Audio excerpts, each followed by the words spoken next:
Hey guys, welcome to episode number 104 of OG Toys Emoji. Today we're looking at some exclusives from Toys R Us. Some Minimates. Yeah, I'm back with some Minimates. This is Marvel vs. Capcom number 3, The Fate of Two Worlds. We're taking a look at Akuma and Modok. Like I said, these guys are exclusive to Toys R Us. Let's have a quick shot of the packaging. You got the characters right there. You got the exclusive Toys R Us gold symbol. And unfortunately, these guys are not available at comic book shops. You just had pretty much everyone else. The exclusives, Thor, Amaterasu, Modok, and Akuma. These two guys, Cap and Ryu, Dr. Doom, and Wesker. And he also had X-23 and Felicia. Those are comic book store regular editions. These four figures are exclusive to Toys R Us, and I'm so happy that my local Toys R Us actually got these. They're finally starting to get a bit more Minimates, and that is awesome for me because these guys are $7.98 each. Awesome price. Regular comic book stores, they range from about $10.99, high-end $11.99 a figure set. So it's cool to get them at a little discounted price, and these guys are well worth it. We'll take a look at that Modok first. Now, Modok is such a cool, interesting character. He's only been made in action figure form a few other times, but this is just awesome. He reminds me of this big fat Humpty Dumpty, but they added some great accessories, great styling on his chair, a lot of cool little finesse details, and the figure itself, he disengages from the chair. He does have this little plug-in feature, which connects right into this raised edge. Fits right in there perfectly. Figure is secure. He's not going to fall off whatsoever. Now the figure itself, he's basically a huge head, and he's got a couple arms and legs sticking out. Now it's weird to see Modok with actual legs, but you can have him kind of running around or whatever if you wanted to, but not supposed to, I guess.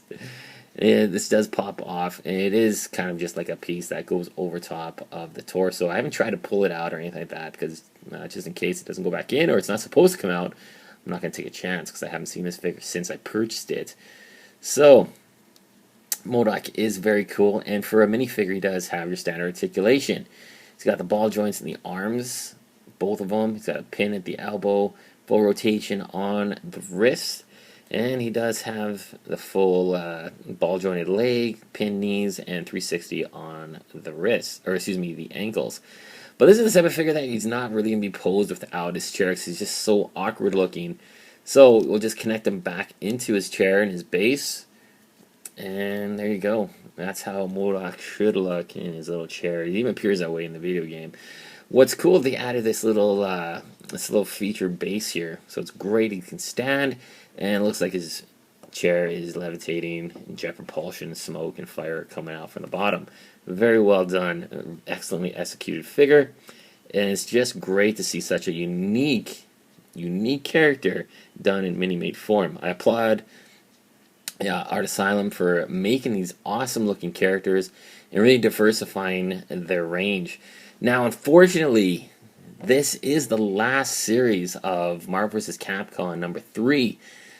But, good news, they're moving on to Street Fighter vs. Tekken, which is going to be awesome, and those figures are just around the corner. They'll be coming out this September. Now, this guy, Akuma, I'm going to say this, he is probably in my top 5 of all Minimates. This is an unbelievable execution of one of the fiercest opponents in Street Fighter history. Just a beautiful rendition of this character. You start off with the headpiece here, the flaming red, stylized perfectly, the face as well. He's a darker skin complexion. He's got those piercing red eyes. He has the prayer beads around his necklace, or around his chest and neck. These awesome beads. I was kind of worried how they would execute that when I first saw this figure being announced, and they did a phenomenal job. It's incorporated right into the torso piece that slides over his chest. Very well done. He even has the fine details. He's got the rope wrapped around his hand. Now, they could have kind of cheaped out and put the exact same arm gauntlet, wrist gauntlet, like they do with Mr. Ryu back there, but they didn't. They captured the character perfectly, and in the video games, he does have rope wrapped right around his wrist, and that's just awesome. Great job on that. Stylized, he definitely has the symbol on the back of his chest piece, and it looks fantastic. I'd be disappointed if they didn't add that, so I'm glad they did. Very well done. Best thing about Minimates, they throw so much detail in these figures that you know you're going to get an awesome fig.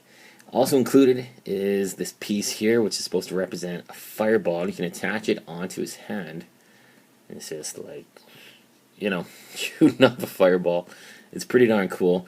I love that they finally started including little mini stands for the figures. I got tons of these guys, and I wish all of them had stands. And it's just easier for displaying purposes as well. It's really cool. Now, articulation-wise, this guy does have the ball joints in the shoulders, the pin elbows, and your 360 on the wrist. He has a swivel at the waist, so you can do a 360 on that. He has ball jointed legs, pin at the knee, and 360 at your ankle. You can get this guy into some pretty cool poses, and he's just an awesome Mini-Mate figure. That's sure a lot of Street Fighter fans are definitely going to be buying this. I'm super pumped for Street Fighter vs. Tekken. I absolutely love the game. It's so kick-ass. I love how you can customize characters like crazy in it. And I'm so looking forward to finally getting some Mini-Mates of some Tekken characters. Plus, we're finally going to get a Ken Mini-Mate, so that's awesome to see. So there you go, guys. A real quick review on these guys. We're going to have a couple more sets to review as well. Definitely pick these up. If you find them at your Toys R Us, you're not going to be disappointed. You're a Mini-Mate collector like myself. They are awesome. Thanks very much for watching, guys. Please don't forget to rate, comment, and subscribe for more videos. Stay tuned, guys. Take care.